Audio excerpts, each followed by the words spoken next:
Je voudrais à présent proposer un exercice certainement assez facile à réaliser, qui consiste à réécrire le texte. Alors je vais proposer la première partie, que j'avais déjà proposée dans une première partie. On se souvient de cette phrase avec l'anacrouse, l'arrivée sur la triple appoggiature, sa résolution sur la corde dominante.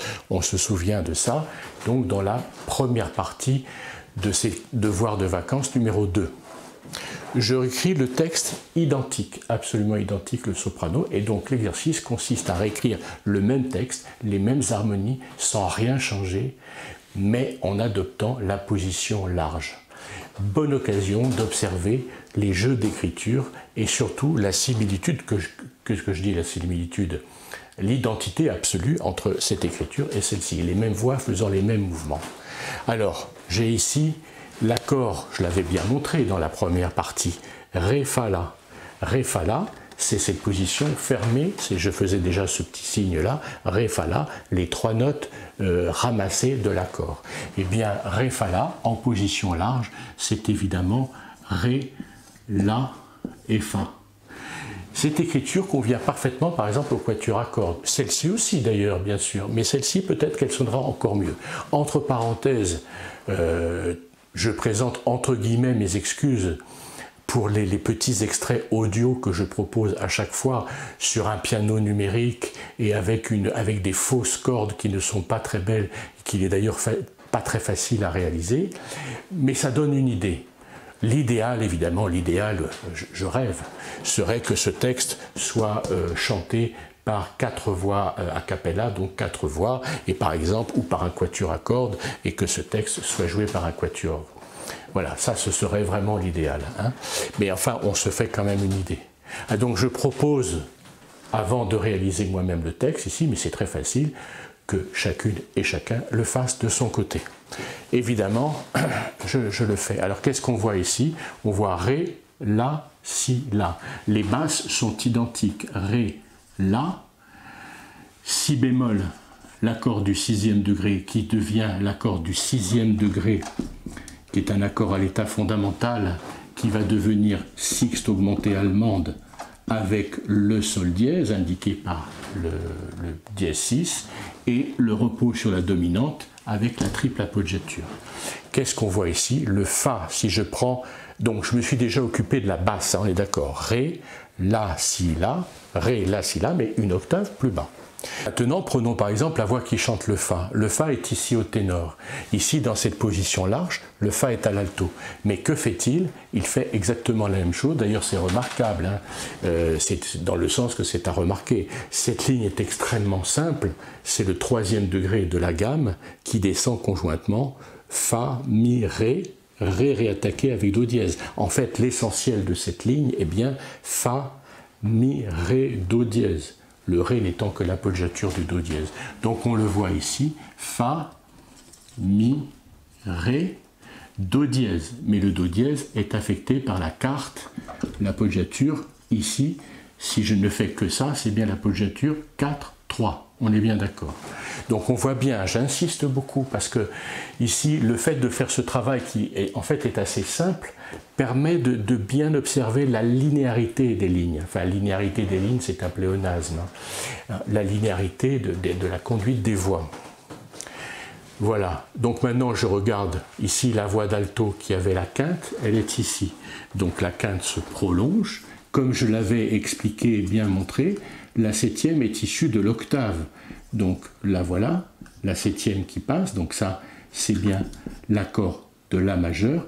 La 7e passe ici et elle arrive ici. Donc j'ai bien l'octave et la quinte qui sont descendues toutes les deux. Quinte et octave étaient ténor, alto. Là, c'est ténor, alto aussi, mais interchangé. On est bien d'accord.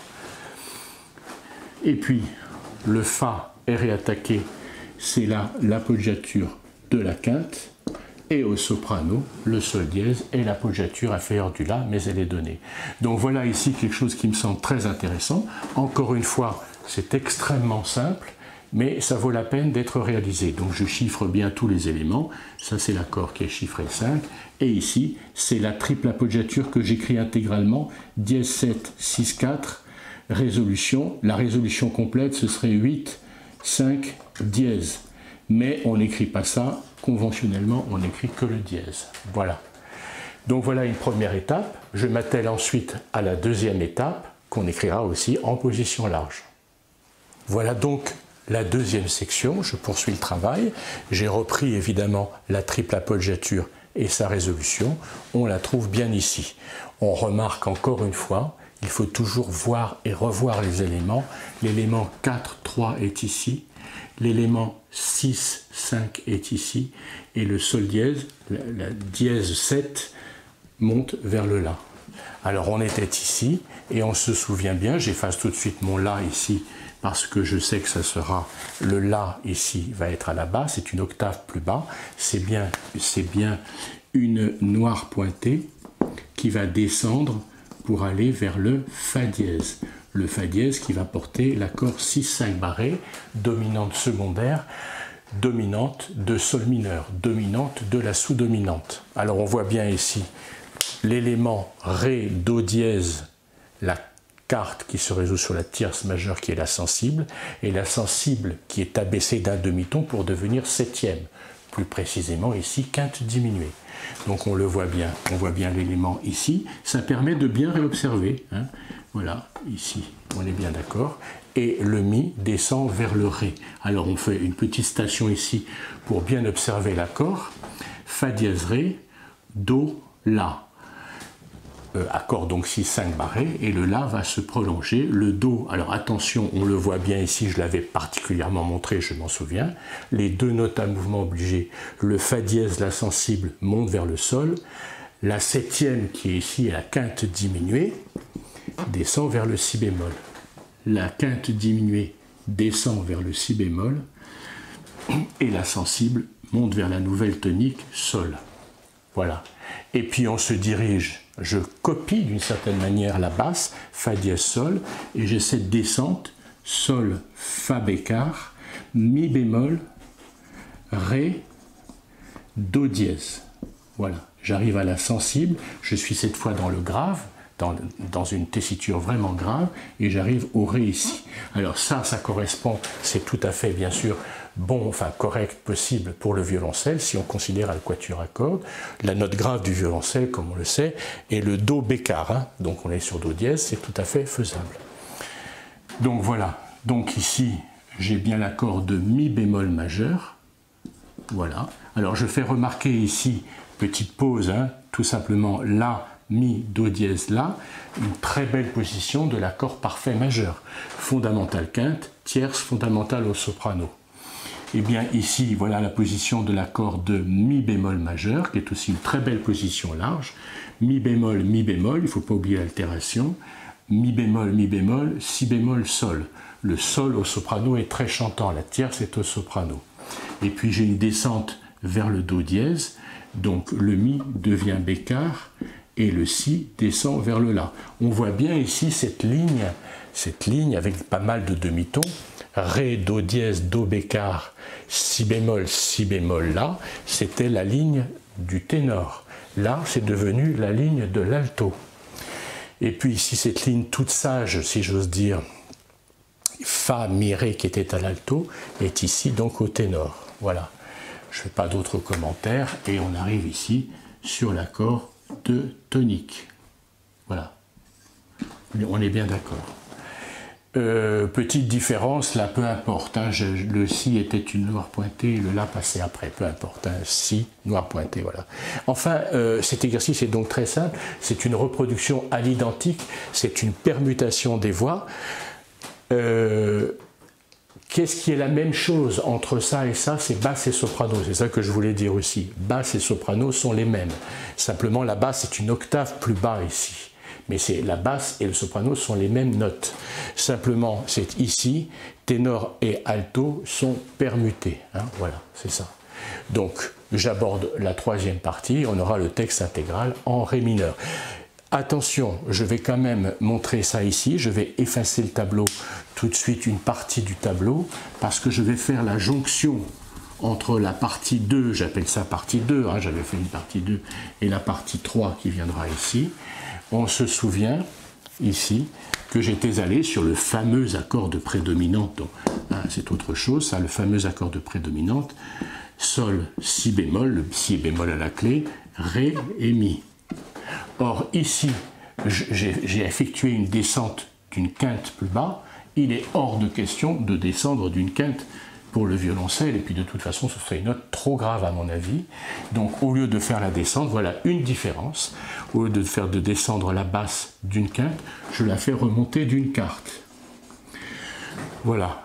Et en la faisant remonter d'une quarte, je me retrouve avec cette position de l'accord de septième du deuxième degré. Alors, je fais remarquer un autre élément qui est très simple, qui est très évident. Je vais le souligner en rouge. C'est que l'accord 6-5 ici, dans la version que je peux qualifier de serrée, et l'accord 6-5 ici, sont remarquables dans leur position parce que j'ai ni plus ni moins les trois voix ici, basse, ténor, alto, qui forment à L3 l'accord de sol mineur, sol, si bémol, ré. Il en va de même ici. Ces trois voix forment à elles seules, à L3, l'accord de sol mineur, sol, ré, si bémol. C'est le mi, la sixte, qui se rajoute à l'accord de quinte.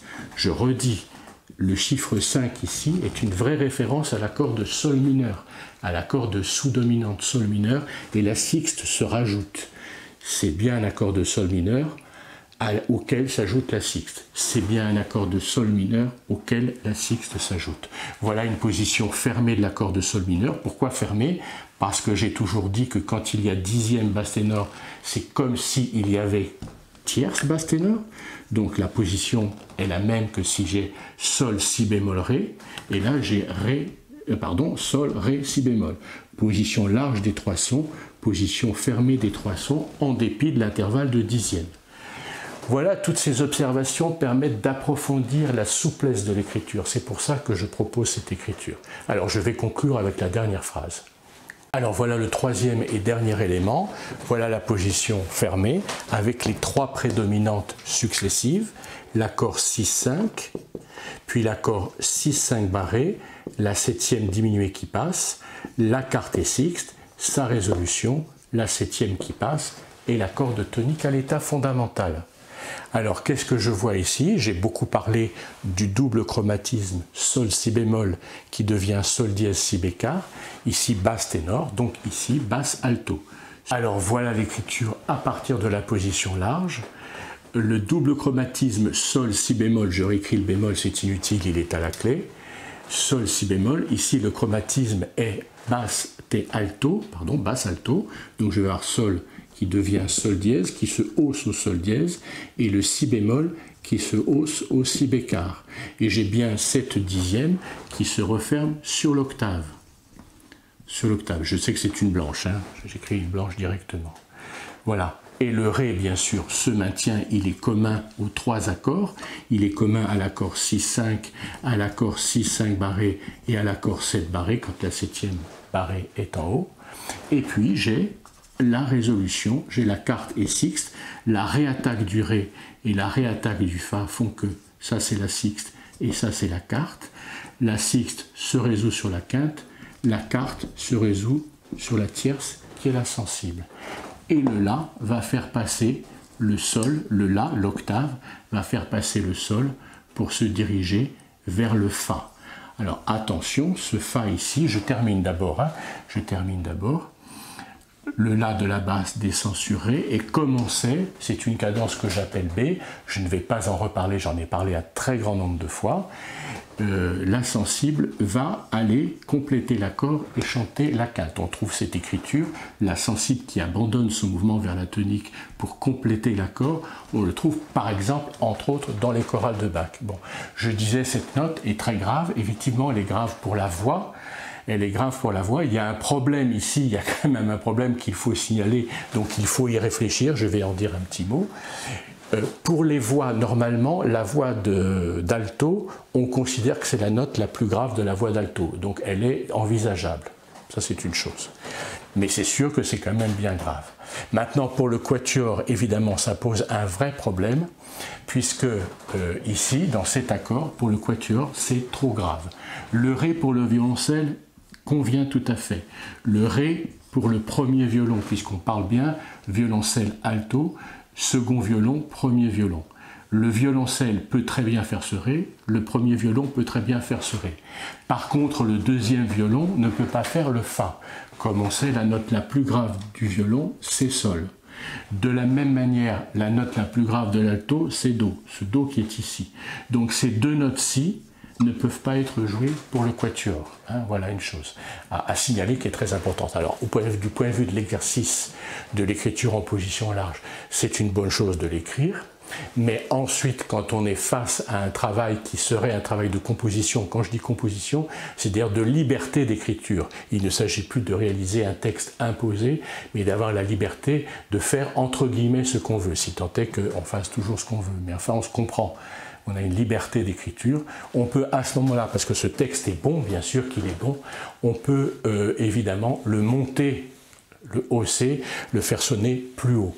Par exemple, une quarte plus haut. Tout le texte était en Ré mineur, on pourrait le faire sonner au quatuor, par exemple en Sol mineur ou en Fa mineur. Auquel cas, en Fa mineur, ici ce serait un La bémol, et ici ce serait un Do. En Fa mineur, ce serait un Do. Ça conviendrait en tant que note la plus grave de l'alto, je parle bien de l'instrument alto. Hein.